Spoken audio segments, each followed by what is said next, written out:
আজকে রান্না করব আমি চিকেন নুডলস। এর জন্য কড়াইতে তেল গরম করে সেদ্ধ করা গাজর কুচি আর চিকেন কুচি দিয়ে নিব।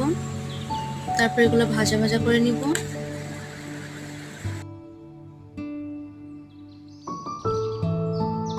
চিকেন আর গাজরটা ভাজা ভাজা হয়ে যাওয়ার পর এরপর এর মধ্যে দিয়ে নিব কাঁচামরিচ কুচি আর রসুন কুচি।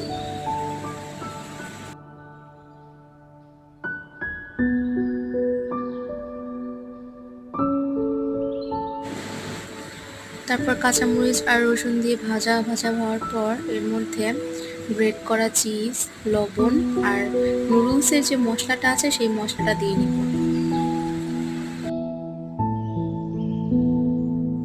তারপর এর মধ্যে দেবো সেদ্ধ করা নুডলস, দিয়ে 4-5 মিনিট নাড়াচাড়া করলে হয়ে যাবে আমাদের চিকেন নুডলস।